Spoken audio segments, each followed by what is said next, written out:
Jerusalém, o centro geográfico de três grandes religiões. Para muitos estudiosos da Bíblia, o verdadeiro relógio profético de Deus. Nos últimos anos, um assunto que por séculos pareceu restrito aos livros de teologia saltou para as manchetes dos principais jornais do mundo: a reconstrução do terceiro templo. Hoje, no topo do Monte Moriá, onde outrora estiveram os templos de Salomão e de Zorobabel, ergue-se o Domo da Rocha, um dos locais mais sagrados do Islã. Geopoliticamente falando, construir um templo judeu ali parece não apenas improvável, mas um gatilho para uma guerra sem precedentes. No entanto, para os estudiosos das profecias bíblicas, a questão não é se ele será construído, mas quando. O que a Bíblia realmente diz sobre esse edifício? Porque ele é a peça-chave para o surgimento do Anticristo e o retorno de Jesus Cristo. E o mais impressionante, o que já está pronto, em segredo ou à vista de todos, em Israel? Prepare-se, porque hoje vamos analisar os fatos, as escrituras e o cenário atual que aponta para o cumprimento de profecias milenares. Parte 1. O fundamento bíblico. Para entender o futuro, precisamos olhar para o passado. O primeiro templo, construído por Salomão, foi destruído pelos babilônios em 586 a.C. O segundo templo, reconstruído após o exílio e ampliado por Herodes, foi colocado abaixo pelas legiões romanas no ano 70 da nossa era, exatamente como Jesus havia profetizado. Desde então, por quase 2000 anos, o povo judeu não teve um local de sacrifício. Mas a Bíblia é clara ao afirmar que um novo templo surgirá nos últimos dias. O profeta Daniel, escrevendo centenas de anos antes de Cristo, mencionou em sua famosa profecia das 70 semanas que o príncipe que há de vir, uma referência ao anticristo, faria um pacto com muitos por 7 anos. No entanto, na metade desse período, ele faria cessar o sacrifício e a oferta de cereais. Ora, para que os sacrifícios parem, é logicamente necessário que eles tenham recomeçado em um lugar sagrado. O próprio Jesus, em seu sermão profético no livro de Mateus, reforça essa ideia ao alertar sobre a abominação da desolação no lugar santo. Anos depois, o apóstolo Paulo, em sua segunda carta aos Tessalonicenses, capítulo 2, descreve o homem no pecado se assentando no templo de Deus, querendo parecer Deus. Note que Paulo não está falando de um templo espiritual, mas de um local físico e reconhecido, onde a adoração será profanada. Finalmente, no livro de Apocalipse, capítulo 11, o apóstolo João recebe a ordem de medir o templo de Deus e o altar. A evidência bíblica é robusta.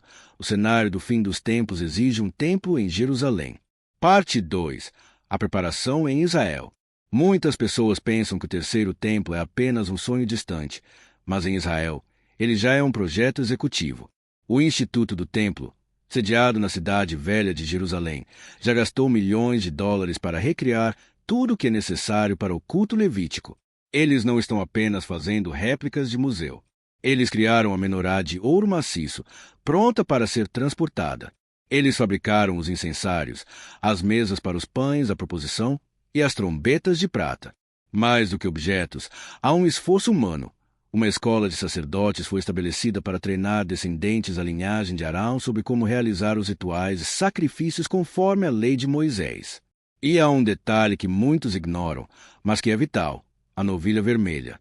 Segundo o livro de Números, capítulo 19, as cinzas de uma novilha vermelha sem defeito são essenciais para a purificação dos sacerdotes.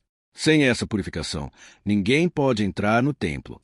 Recentemente, a notícia de que novilhas vermelhas foram enviadas do Texas para Israel e estão sendo criadas sob supervisão rabínica acendeu alerta em todo o Oriente Médio. Para os religiosos judeus, esse é o sinal final de que a purificação está próxima. Parte 3. O impasse e a geopolítica. Mas aqui chegamos ao grande obstáculo. Como construir um templo onde hoje estão a mesquita de Al-Aqsa e o Domo da Rocha? Para o mundo muçulmano, esse território é inegociável. Qualquer movimento de construção ali seria visto como uma declaração de guerra mundial. É aqui que a profecia bíblica e a política se fundem de forma fascinante. A Bíblia sugere que o templo será fruto de um acordo diplomático sem precedentes. O anticristo não surgirá inicialmente como um guerreiro, mas como um pacificador, alguém com a inteligência necessária para resolver o conflito mais antigo da humanidade. Alguns estudiosos apontam para uma curiosidade no texto de Apocalipse 11. João é instruído a não medir o pátio exterior, pois ele foi dado aos gentios. Isso levou alguns especialistas a teorizarem que o terceiro templo poderia ser construído ao lado do Domo da Rocha, mantendo uma coexistência tensa, mas pacífica, sob um tratado internacional. Outros acreditam que um desastre natural ou um conflito de grandes proporções removeria as estruturas atuais, abrindo caminho para a reconstrução. O fato é, o mundo está sendo preparado para aceitar uma solução que hoje parece impossível. Parte 4. O que isso significa para nós? Por que devemos prestar atenção nisso? Para o cristão, o terceiro templo não é um local onde Deus habitará, pois sabemos que, sob a nova aliança, nós somos o templo do Espírito Santo. No entanto, o templo em Jerusalém é o sinal mais contundente de que a história humana está chegando ao seu ápice. A construção desse edifício marcará o início de um período de 7 anos que a Bíblia chama de a 70ª semana de Daniel. Será um tempo de paz falsa que terminará em grande tribulação. Quando virmos os preparativos para o templo se intensificarem, não devemos ter medo, mas sim erguer a cabeça, pois a nossa redenção se aproxima. O templo de pedra é o cenário para o falso Messias, mas a sua conclusão aponta para a vinda do verdadeiro Messias, Jesus Cristo, que estabelecerá um reino que não terá fim. Estamos vivendo dias em que o que foi escrito há 2.500 anos está se tornando manchete de portal de notícias. O ouro está pronto, os sacerdotes estão treinados, as novilhas estão crescendo e o desejo do povo de Israel por um lugar de adoração nunca foi tão intenso. O cenário está montado. As peças do xadrez profético estão em posição. A pergunta que fica para você é: como está o seu templo espiritual? Mais do que observar as pedras que serão levantadas em Jerusalém, precisamos garantir que nossa vida esteja alicerçada na rocha que é Cristo. Se você quer continuar acompanhando as atualizações sobre Israel e o que a Bíblia diz sobre o futuro do mundo, inscreva-se aqui no canal e ative as notificações. O relógio está correndo.